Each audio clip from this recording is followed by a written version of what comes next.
ಈ ಕಾರ್ಯಕ್ರಮದ ಪ್ರಾಯೋಜಕರು ಮಂಜುಳಾ ಮೆಲಡಿ ಆರ್ಕೆಸ್ಟ್ರಾ ತಂಡ ಬಾಗಲಕೋಟ್ ಹಾಗೂ ಅನ್ನ ಮುತ್ತಪ್ಪರೈ ಗೋಶಾಲೆ ಜಯ ಕರ್ನಾಟಕ ಸಂಘಟನೆ. ವಿಶೇಷವಾದಂಥದ್ದು ಅದರ ಜೊತೆಗೆ ಓಪನ್ ಹಾರ್ಟ್ ಕನ್ನಡ ದಿನಪತ್ರಿಕೆ ಬಾಗಲಕೋಟ್ ಈ ಕಾರ್ಯಕ್ರಮದ ಪ್ರಾಯೋಜಕರು.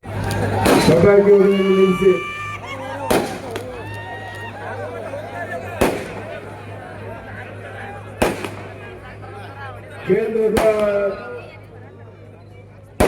ನಮ್ಮ ಸಚಿವರಾದಂಥ ಪ್ರಹ್ಲಾದ್ ಜೋಶಿ ಅವರೇ, ಕೇಂದ್ರದ ಮತ್ತೊಬ್ಬ ಹಿರಿಯ ಸಚಿವರಾದಂಥ ಮಾನ್ಯ ಎಚ್ ಡಿ ಕುಮಾರಸ್ವಾಮಿ ಅವರೇ, ಜಗದೀಶ್ ಶೆಟ್ಟರ್, ಬಸವರಾಜ ಬೊಮ್ಮಾಯಿ ಅವರೇ, ಗೋವಿಂದ ಕಾರಜೋಳ ಅವರೇ, ಗದ್ದೆಗೌಡ ಅವರೇ, ವೀರಣ್ಣ ಚಿರಂತಿಮಠ ಅವರೇ, ಜನಾರ್ದನ್ ರೆಡ್ಡಿ ಅವರೇ, ಸಿ ಪಾಟೀಲ್ ಅವರೇ, ಕೆ ಎಚ್ ಪೂಜಾರಿ ಅವರೇ, ಉಳಿದೆಲ್ಲ ವೇದಿಕೆ ಮೇಲಿರುವಂತ ಮುಖಂಡರೇ, ಇಷ್ಟು ದೊಡ್ಡ ಸಂಖ್ಯೆಯಲ್ಲಿ ಸೇರಿರುವಂತ ಆತ್ಮೀಯ ನನ್ನೆಲ್ಲ ಅಣ್ಣ ತಮ್ಮಂದಿರೇ, ತಾಯಿಂದಿರೇ, ಮಾಧ್ಯಮದ ಸ್ನೇಹಿತರೆ,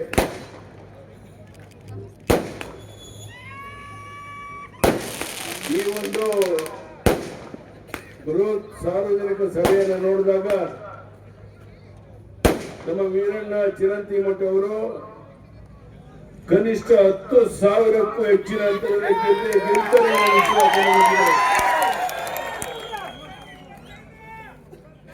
ಹಣದ ಬಲದಿಂದ,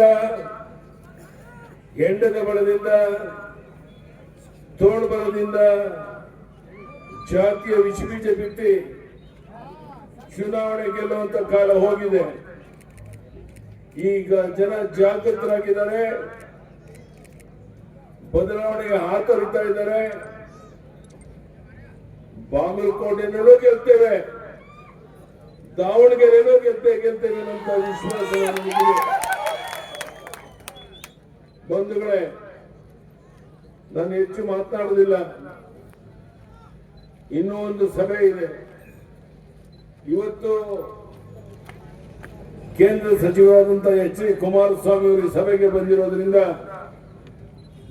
ಜೆಡಿಎಸ್ನ ಅನೇಕ ಮುಖಂಡರು ಬಂದಿರೋದ್ರಿಂದ ಒಂದು ರೀತಿ ಈ ಚುನಾವಣೆಗೆ ವೀರಣ್ಣ ಚಿರಂತಿಮಠ ಅವರಿಗೆ ಆನೆಯ ಬಲ ಬಂದಂತಾಗಿದೆ ಅಂತ ಮಾತನಾಡುತ್ತೇನೆ.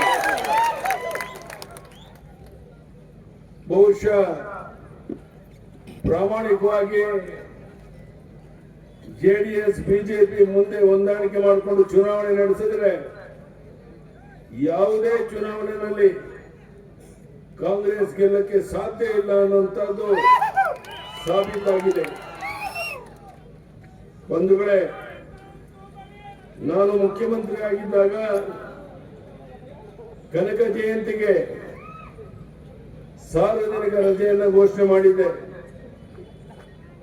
ತಮಗೆ ಗೊತ್ತಿರಲಿ, ಕಿಸಾನ್ ಸನ್ಮಾನ್ ಯೋಜನೆಯಲ್ಲಿ ಕೇಂದ್ರ ಸರ್ಕಾರ 6,000 ಕೊಟ್ರೆ, ರಾಜ್ಯ ಸರ್ಕಾರದಿಂದ ನಾನು ಮುಖ್ಯಮಂತ್ರಿ ಆಗಿದ್ದಾಗ 4,000 ಸೇರಿಸಿ 10,000 ರೂಪಾಯಿನ ಕೊಡ್ತಾ ಇದ್ದೆ.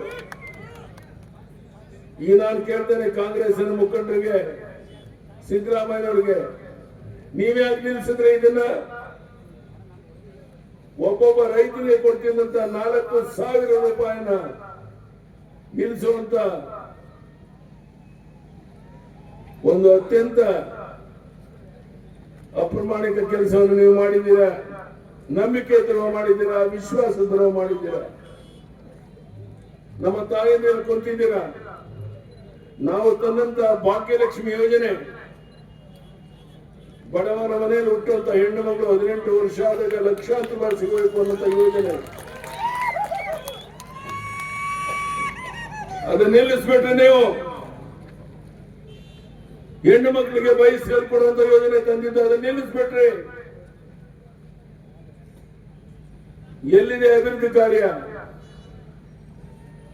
ನಾನು ಈ ರಾಜ್ಯದ ಮುಖ್ಯಮಂತ್ರಿಗಳು ಕೇಳಕ್ಕೆ ಇಚ್ಛೆ ಪಡ್ತೇನೆ, ಈ ಸಭೆಯನ್ನು ನೋಡಿದಾಗ ನೀವು ಮತ್ತೊಮ್ಮೆ ಇಲ್ಲಿ ಚುನಾವಣೆಗೆ ವೋಟ್ ಕೇಳಕ್ಕೆ ಬರುವಂತ ಧೈರ್ಯ ಮಾಡ್ತೀರೇನು? ಈಗಾಗಲೇ ತೀರ್ಮಾನ ಆಗಿದೆ. ಬಾಗಲಕೋಟೆನಲ್ಲಿ ವೀರಣ್ಣ ಚಿರಂತಿಮಠ ಕನಿಷ್ಠ 10,000ಕ್ಕೂ ಹೆಚ್ಚಿನ ಅಂತರದಲ್ಲಿ ಗೆಲ್ತಾರೆ. ಒಂದು ಓಟ್ ಕಡಿಮೆ ಆಗೋದಿಲ್ಲ. ಯಡಿಯೂರಪ್ಪನವರೇ, ನಾವೆಲ್ಲ ನಿಮ್ ಜೊತೆಗಿದ್ದೇವೆ, ಚಿರಂತಿ ಮಠ ಜೊತೆಗಿದ್ದೇವೆ. ಇನ್ನು 2-3 ದಿವಸ ನಾವು ಮನೆಗೆ ಹೋಗಿ ಮತದಾರನ ಭೇಟಿ ಮಾಡಿ ಕಮಲದ ಹೂವಿನ ಗುತ್ತಿಗೆ ಓಟ್ ಕೊಡಿಸುವಂತ ಪ್ರಾಮಾಣಿಕ ಪ್ರಯತ್ನ ಮಾಡ್ತೇವೆ. ಅನ್ನೋಲ್ಲ, ಕೈ ಎತ್ತಿ ನೋಡೋಣ ಒಂದ್ಸರಿ. ಆ ಕೆಲಸವನ್ನು ನೀವು ಮಾಡಿದ್ರೆ ನಾನು ನಿಮಗೆ ಭರವಸೆಯನ್ನು ಕೊಡ್ತೇನೆ. ಅತ್ಯಂತ ಪ್ರಾಮಾಣಿಕ ವ್ಯಕ್ತಿ ವೀರಣ್ಣ ಚಿರಂತಿಮಠ್ ಶಿಕ್ಷಣ ಸಂಸ್ಥೆಯನ್ನು ಕಟ್ಟೋದ್ರ ಮೂಲಕ ಒಂದು ಕ್ರಾಂತಿಕಾರಿ ಬದಲಾವಣೆಯನ್ನು ಮಾಡ್ತಿರುವಂತ ವೀರಣ್ಣ ಚಿರಂತಿಮಠ್ ಅವ್ರನ್ನ ದೊಡ್ಡ ಅಂತರದಲ್ಲಿ ಗೆಲ್ಲಿಸಬೇಕಂತ ಕೇಳಕ್ಕಿಲ್ಲಿಗೆ ಬಂದಾಗ ಇಲ್ಲಿ ಸೇರಂತ ಜನಸ್ತೋಮವನ್ನು ನೋಡಿದಾಗ ನನಗೆ ಆಶ್ಚರ್ಯ ಆಗುತ್ತೆ. ನಾನು ಶಿಕಾರಿಪುರದಲ್ಲಿ ನನ್ನ ಕ್ಷೇತ್ರದಲ್ಲಿ ಇದ್ದೀನೋ ಅಥವಾ ಬಾಗಲಕೋಟೆಯಲ್ಲಿ ನಿಮ್ಮ ಕ್ಷೇತ್ರದಲ್ಲಿ ಇದ್ದೀನೋ ಅಂತ. ಆ ಪ್ರಮಾಣದಲ್ಲಿ ನೀವೆಲ್ಲ ಇಷ್ಟು ದೊಡ್ಡ ಪ್ರಮಾಣದಲ್ಲಿ ನೀವೆಲ್ಲ ಸೇರಿದ್ದೀರಾ. ಇನ್ನೂ ಒಂದು ಸಭೆ ಇದೆ, ಅಲ್ಲಿ ಜನ ಕಾಯ್ತಾ ಇದ್ದಾರೆ. ಹೆಚ್ಚು ಮಾತನಾಡೋದು ಅಗತ್ಯ ಇಲ್ಲ. ನೀವು ತೀರ್ಮಾನ ಮಾಡಿ. ಯಡಿಯೂರಪ್ಪನವರೇ, ನಾವು ಭರವಸೆಯನ್ನು ಕೊಡ್ತೇವೆ. ವೀರಣ್ಣ ಚಿರಂತಿಮಠನ 10,000ಕ್ಕೂ ಹೆಚ್ಚಿನ ಹಂತದಲ್ಲಿ ಗೆಲ್ಲಿಸೋದಕ್ಕೋಸ್ಕರ ಇನ್ನು 2-3 ದಿವಸ ನಾವು ಮನೆಗೆ ಹೋಗ್ತೇವೆ, ಮತದಾರನ ಮನವೊಲಿಸ್ತೇವೆ.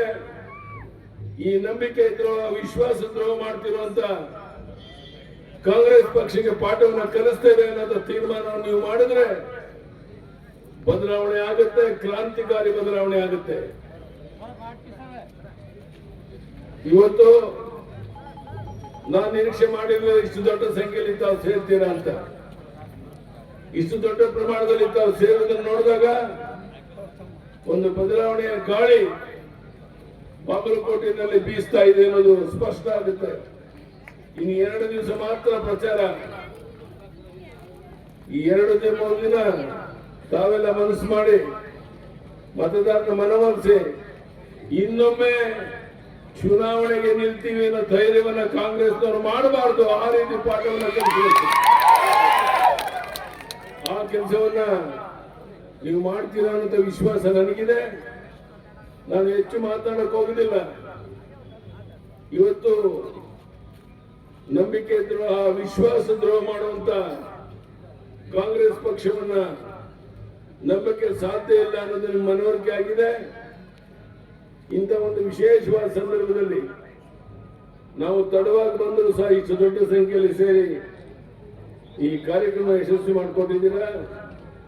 ನಿಮ್ಮೆಲ್ಲರಿಗೂ ವಂದನೆ, ಅಭಿನಂದನೆಯನ್ನು ಸಲ್ಲಿಸಿ ನನ್ನ ಮಾತನ್ನು ಮುಗಿಸ್ತೇನೆ. ಧನ್ಯವಾದಗಳು, ನಮಸ್ಕಾರ.